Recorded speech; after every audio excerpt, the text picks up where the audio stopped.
Friday evening, Atlantic City, Brigantine, Longport, Margate, and Ventnor, oceanfront sister city communities. Good Friday evening. This is Jimmy Whitehead coming to you on the 5 o'clock Jimmy Whitehead Power Hour from the great city of Atlantic City. And just going to get up here and talk about a couple of interesting subjects on this Friday. I hope everybody's having a great week and looking forward to a beautiful weekend. Look like it's going to be a nice one.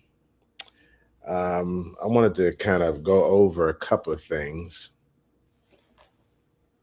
that occurred between this week and last week. Just wonderful things. But before I jump into the subject of cybersecurity event on Capitol Hill recently in the Rayburn building and talk about this wonderful Atlantic City Container Park that Mark Colazzo has organized along with Paige and the extraordinary local Atlantic City entrepreneurs participating in the program. Um, Good stuff.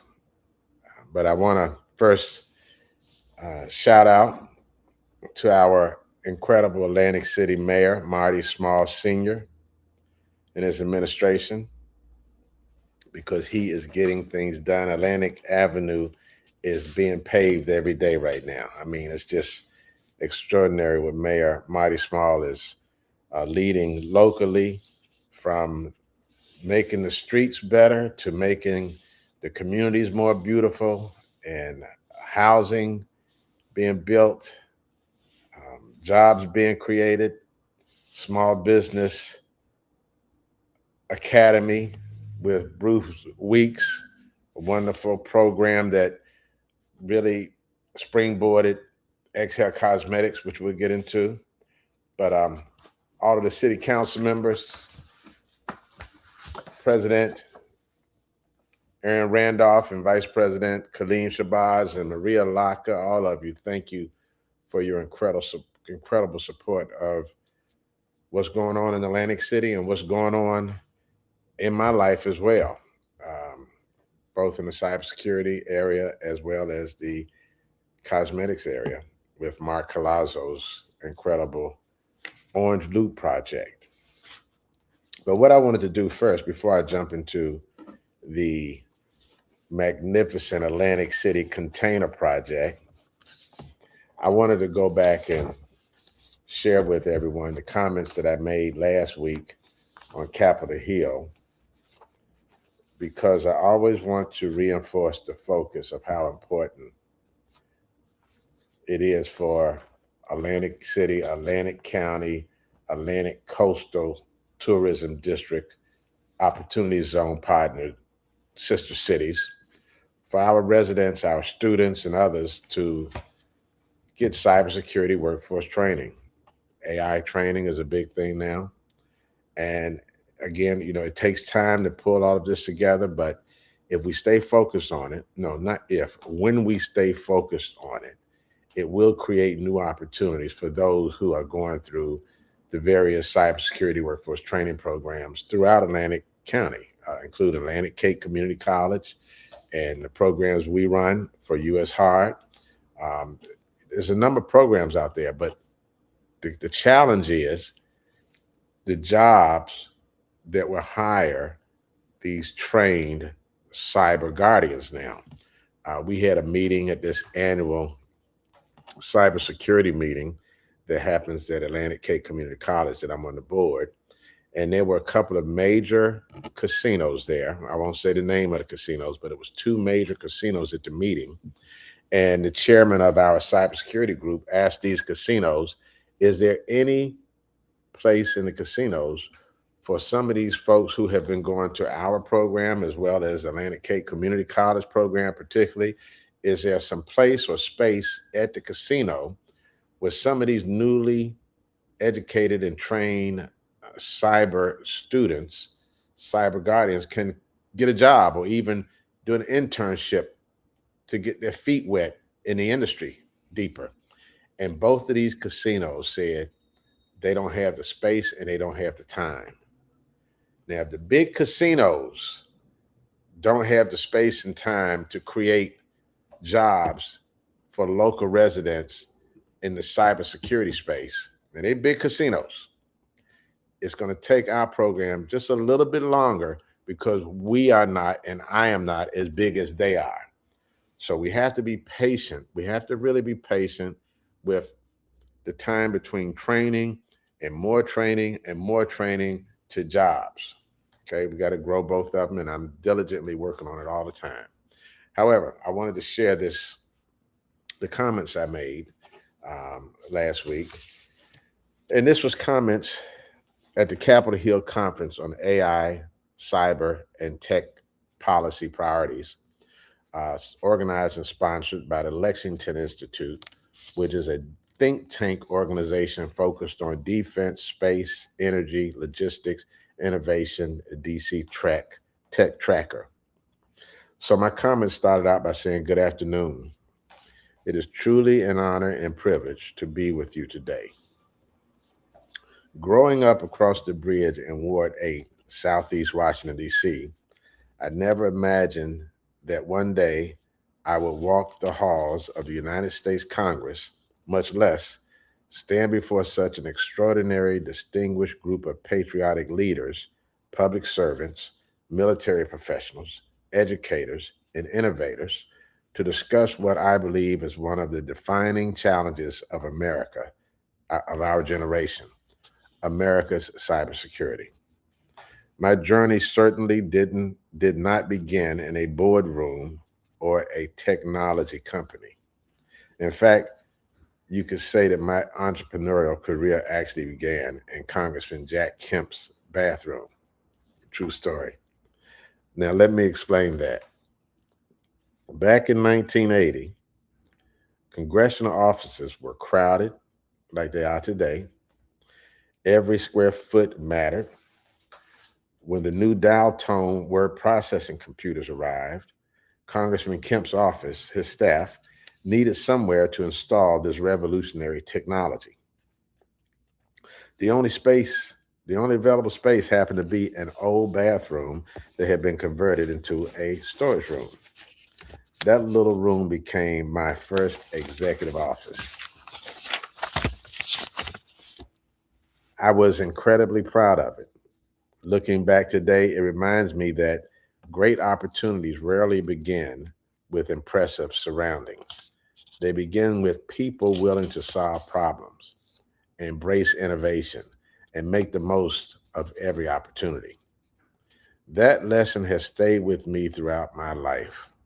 Fast forward several decades, over the past 10 years, I became increasingly concerned about America's growing cybersecurity vulnerabilities.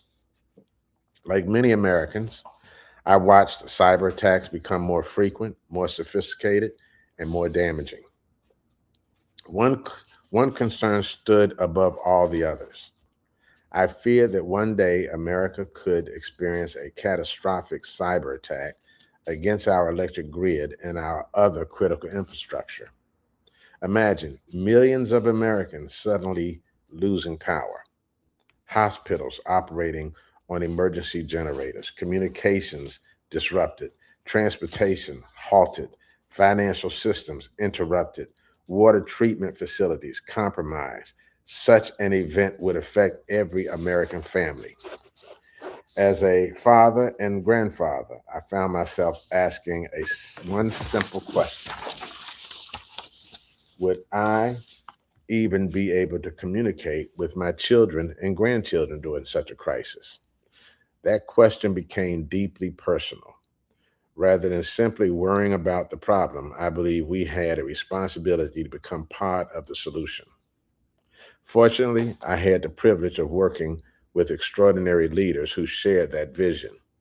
U.S. Navy SEAL Commander Brendan Rogers, now an Assistant Secretary of the Navy, introduced me to Navy SEAL Captain Tim Holden. Together with the leadership of Admiral Anthony Watson, we developed an initiative dedicated to strengthening America's cybersecurity workforce. We named it in honor of one of America's greatest innovators and national security visionaries, Admiral Hyman G. Rickover, the father of the nuclear navy. Thus, the ARA X5 Cybersecurity Workforce Training Program was born.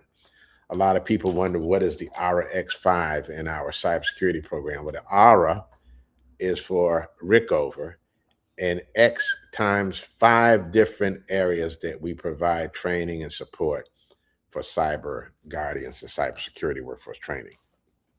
Our mission was simple: develop a new generation of cybersecurity professionals prepared to defend America's critical infrastructure. During Donald Trump's first administration, our nonprofit organization, U.S. Hard Cares, was designated as an RX5 Cybersecurity and Vision Center by Secretary Dr. Ben Carson.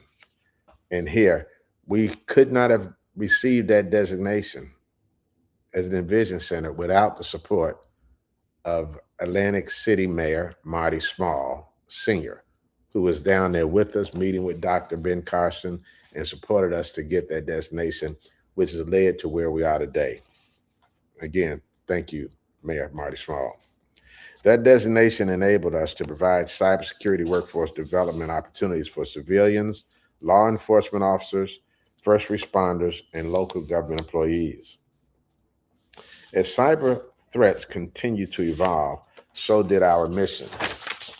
During President Trump's second administration, the valuable assistance from the Lexington Institute,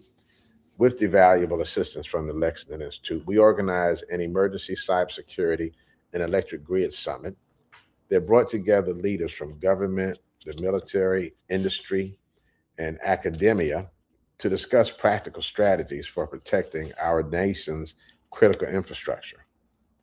Following that effort, the Honorable Congressman Jeff Van Drew secured a $1 million grant to expand our cybersecurity workforce development initiative.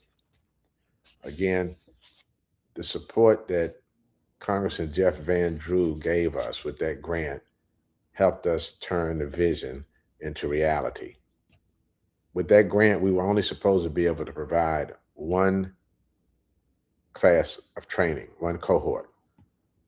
But thanks to the skillful financial management of our president, Horace Jones, we were able to stretch that one grant into 2 cohorts. So we really made it cost effective and very beneficial to 2 groups instead of just one. So we got the Workforce Development Initiative. Today, those resources are helping prepare participants for careers in defense, cybersecurity operations, also often called blue team operations. While many people think cybersecurity is about hacking into computer systems, the overwhelming majority of cybersecurity professionals spend their careers defending them. Blue team professionals protect networks, monitor for threats, respond to cyber incidents, identify vulnerabilities before criminals exploit them, and help organizations recover quickly when attacks occur. They serve on the digital front line every day, protecting hospitals, military installations, financial institutions, electric utilities, government agencies, schools, and businesses. The demand for these professionals continues to grow.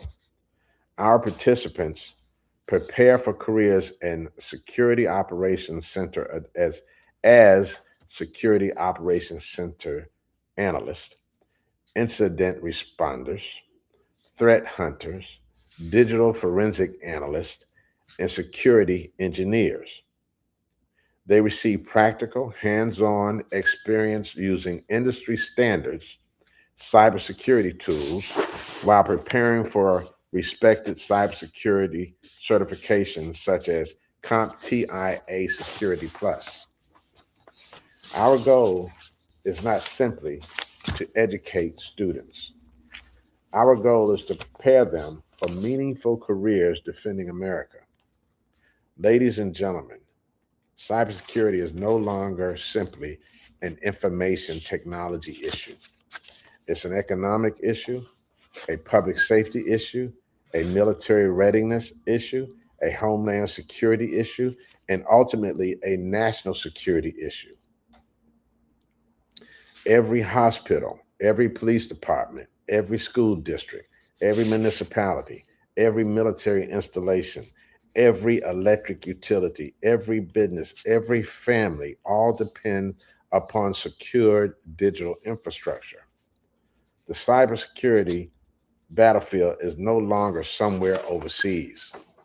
It exists wherever information flows. That means America's strongest cybersecurity defense will not be built by technology alone. It will be built by investing in people, by educating people, by training people, by creating opportunities for Americans from every community, including communities like the one I grew up in, Ward 8, as well as Pitney Village in Back, Maryland, and Stanley Holmes Village in Atlantic City, to become the next generation of cybersecurity defenders. I often think back to that small converted bathroom in Congressman Jack Kemp's office. At the time, it seemed like nothing more than a tiny workspace. Today, I recognize it as something much greater. It was the place where I learned that extraordinary journeys begin in ordinary places. You never know where the next cybersecurity leader will come from, the next innovator, the next engineer, the next security operations center analyst, the next protector of America's critical infrastructure. Our responsibility is to provide them with the opportunity, the training, and the confidence to serve. Together, through partnerships among government, education, industry, our military, the Lexington Institute, and U.S. Hard Cares, we can build the cybersecurity workforce America will need for decades to come.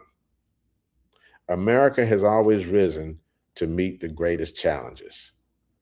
I have every confidence that we will rise to meet this one as well. Thank you for your service, your leadership, your commitment to our nation's security, and for allowing me to share our vision for strengthening America's cybersecurity workforce. May God bless each of you, and may God continue to bless the United States of America.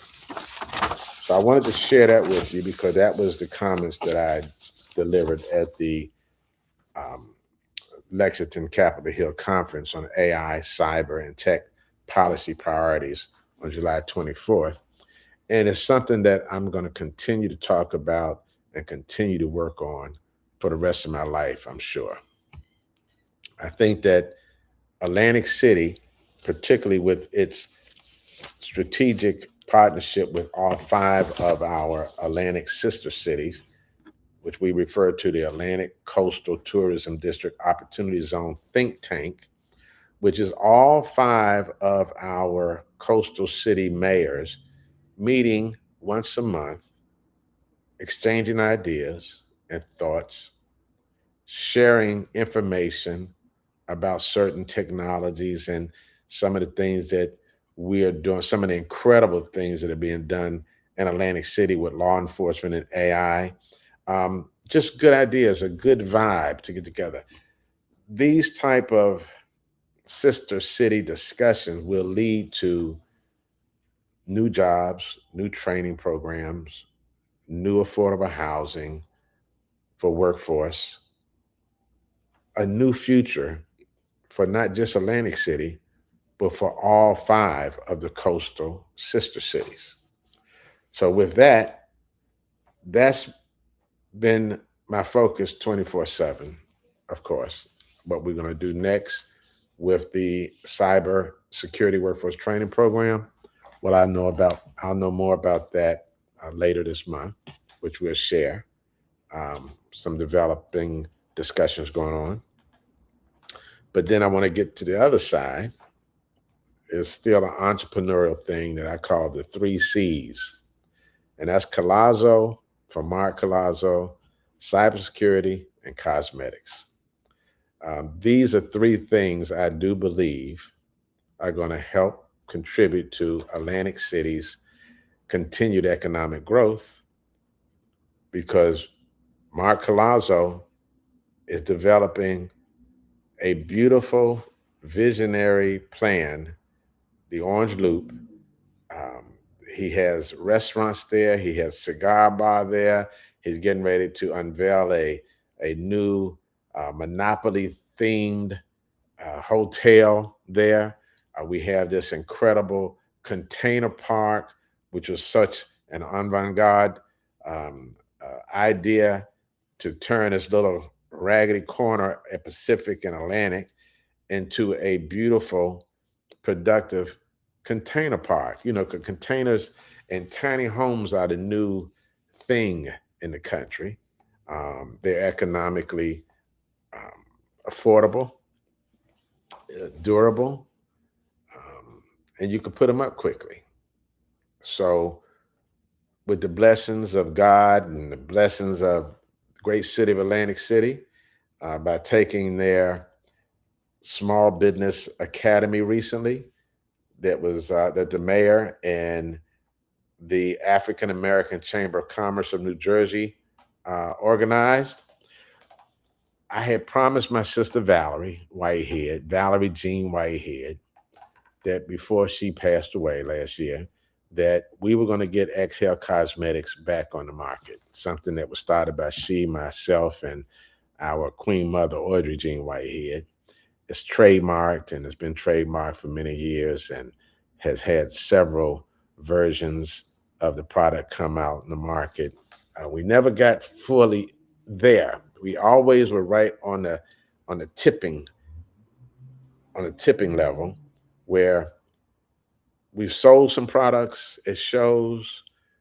We're lined up that Walmart wanted us before in 200 stores. We couldn't fulfill that. Then we were getting ready to go into a whole bunch of other stores, and we had a perfume that was the bottle was designed by Mark Rosen.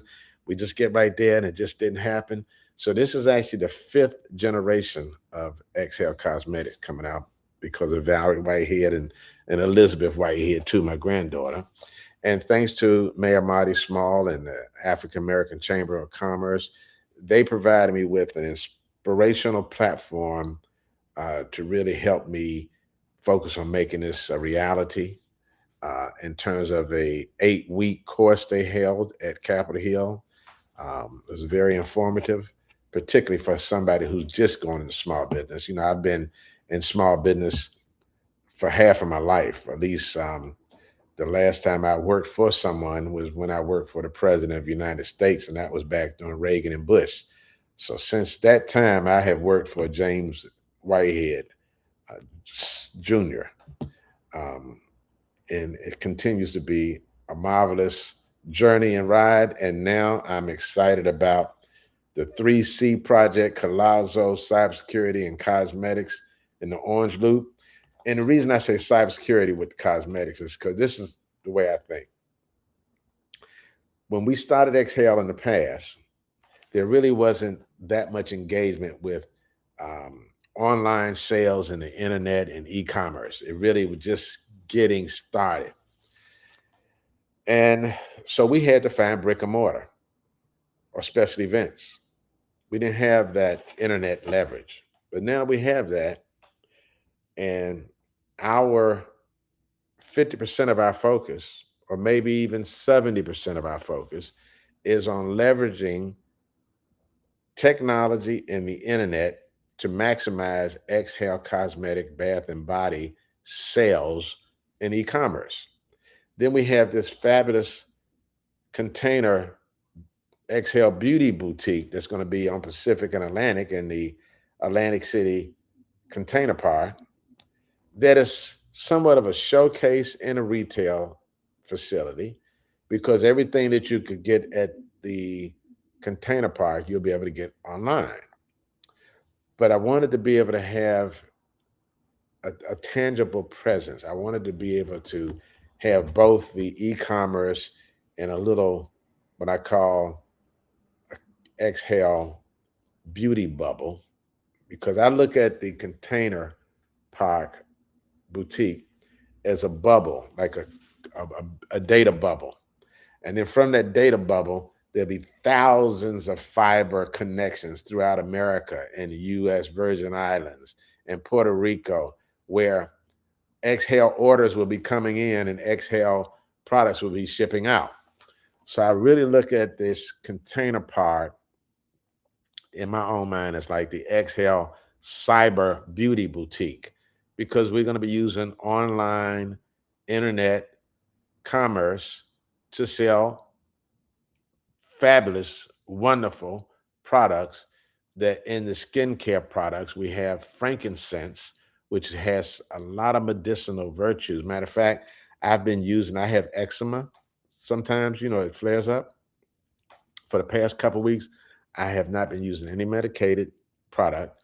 I've been using our Exhale frankincense face butter, and I've been able to notice a difference. It's going to be mild difference, gradual, because it takes some time for your skin to renew itself. It takes time, again, patience. You have to use it constantly. I use the face wash to wash in the evening, and then I use the face butter in the morning and in the evening. And it's a nice moisturizing effect. And when you first see it, it looks like it would be oily. But when you put it on, it really deeply hydrates and you don't have an oily feeling at all. So, we want everybody to try that. We want your support. We got some exciting projects we're going to do with Exhale and local Atlantic City residents and projects. We have a fascinating um, project. We're going to support the arts uh, with a philanthropic project that we're in discussions with.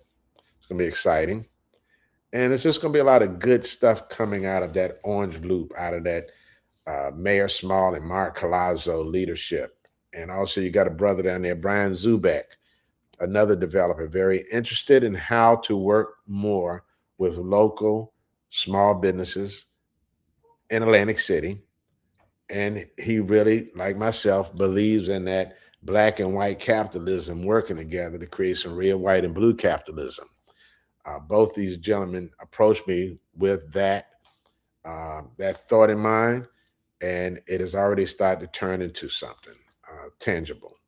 So stay tuned as we move into the fall. We're going to have some more cybersecurity workforce training programs going on, and we're going to have some fabulous Exhale products that are made right here in Atlantic City, the great city of Atlantic City. And we're going to be one of the many wonderful small businesses that's going to be in that container park, the Atlantic City Container Park. They have some incredible individual entrepreneurs down there. It's an amazing amount of local Black participation. I was going to say multicultural, but I just want to be straight. It was some wonderful Black and white participation in this thing.